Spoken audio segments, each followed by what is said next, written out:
This is the 2023 Isuzu D-Max. And in 2022, the D-Max was the 4th best-selling dual cab ute in Australia. This model we've got right here is the LSU Plus variant, which sits basically just below the flagship X-Terrain. Now this black beast we've got here, it's priced from around $63,500 before on-road costs, which works out to be about $70,000 drive away. But that's still $4,000 cheaper than the flagship X-Terrain model.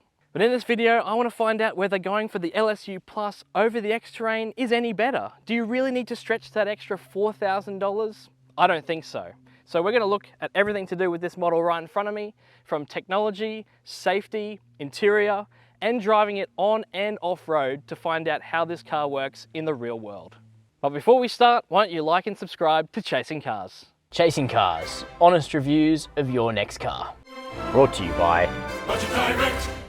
So for 2023, what's changed for the Isuzu D-Max? Well, most notably, the front grille has been redesigned, as well as new 18-inch alloy wheels. Now fitted to this very LSU Plus, we have a manual roller tonneau cover that costs about $3,000 as an optional extra, as well as some rear racks as well, which cost $500. So all up, this thing is a little bit more expensive than a standard D-Max with no options at all. So, round the back of the Isuzu D-Max. In here, you have 863 litres worth of space, which seems like a lot, but with this car, with the racks on top, it does restrict your height access. So that could be a problem if you're like moving house or something. So also at the back of the Isuzu D-Max, you do get a new gas strut assisted tailgate. So it's really simple. It takes the weight out of the tailgate. You can put it up with literally one finger. Easy as that. Awesome idea from Isuzu. So what's it like in the Isuzu D-Max's interior? Well, this is probably one of the nicest D-Max interiors that you can get. Being the second from the flagship, this LSU Plus does get leather seats, leather steering wheel, and a leather gear selector as well, making it feel really premium and quality. And these seats are really comfortable too. Even after about 4 or 5 hours of driving, I found them to be really comfortable. And you get electric adjustment for the driver's seat as well, which is a really big bonus. Now in terms of cabin technology, the Isuzu D-Max comes with a 9-inch infotainment screen.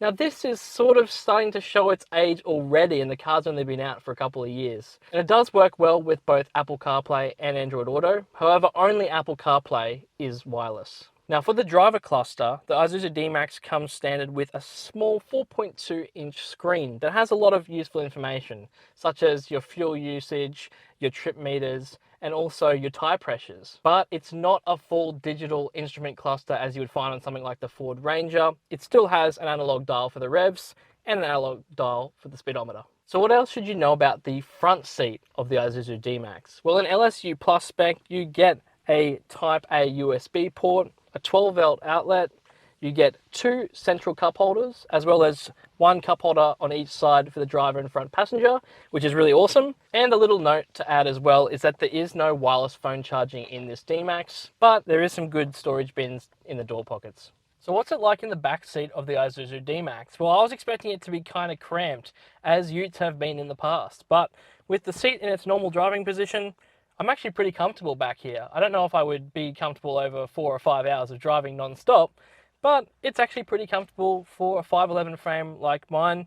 I've got plenty of knee room, plenty of toe room, and actually a little bit of headroom too, which is really nice. It's worth noting in the back seat of the Isuzu D-Max, you do get rear air vents, you get a rear USB-A port, as well as pretty decent door bins as well, and you get a flip down armrest with 2 cup holders as well. In terms of running costs, Isuzu claims that the D-Max will return around 8 litres per 100 kilometres on the combined cycle. However, during our 2 weeks of testing, we got more close to 8.6 litres per 100 kilometres. You'll see higher figures when you do go off-road. We saw figures into the 9s when off-road.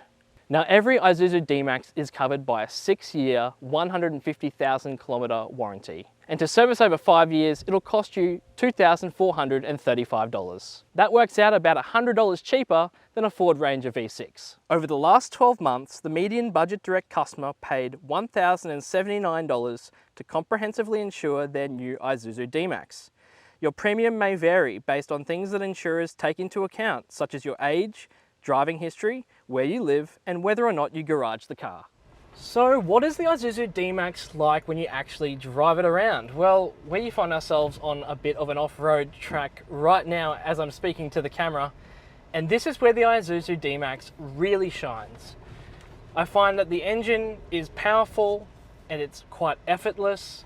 It doesn't have any trouble getting over obstacles, even though it's a ute and it's got a longer wheelbase. I find that it's really quite impressive. So this Isuzu D-Max is powered by a 3-litre turbo diesel 4-cylinder engine that has outputs of 140 kilowatts and 450 newton meters of torque. And yes, you may immediately think that's a little bit lower than a Toyota Hilux or the new Ford Ranger V6, for example.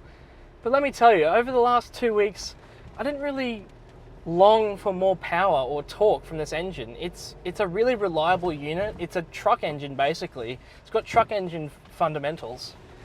And it is really an excellent thing, and it's got plenty of grunt on and off-road. So when we talk about on-road driving for the Isuzu D-Max, look, this is where it somewhat falls back a bit.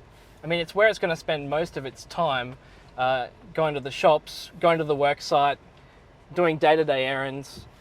But I find that the ride is just a little bit busy, especially from the rear with those leaf-sprung suspension system. I find it to be kind of jittery and a little bit unsettled at times. Now that is quite common for leaf-sprung utes, but I just think it's a little bit unpolished. And in terms of safety, the Isuzu D-Max, it's really its strong suit. This thing is loaded to the hilt with standard safety features, including lane keep assist, blind spot monitoring, and a ton of other features. I can't even remember off the top of my head. There's that many on the spec sheet. And these actually work quite well. They're quite well tuned. They don't seem to interfere too much with your driving, but they do keep a watch out just in case things do go wrong. But I find that there's only one real bugbear with this safety system, and this is with the AEB. I find that it's just a little bit too delicate at times, and the car might be 4 or 5 lengths ahead of you, and it'll start beeping and flashing at you and carrying on. And I just think that that could be tuned a little bit better. But all in all, to drive, the Isuzu D-Max, especially this LSU Plus, drives really, really well off the beaten path. It's a great off-roader, and it's really good, I think, for someone who's starting out in four-wheel drive for the first time. The only thing that really lets it down is its ride quality on the road. I just think it could be better and a little bit more polished, especially on the highway where you get those jittery sort of undulations moving throughout the cabin. But off-road, you can't really tell. And also, I do want to add that when I did go off-road, I had the awesome opportunity of going on the iVenture Club trip to Stockton Beach. We drove these cars across some of the most picturesque and beautiful sand dunes that I've ever seen in my life. And this car excelled. And I didn't even get bogged. So, what do I think about the Isuzu D-Max LSU Plus?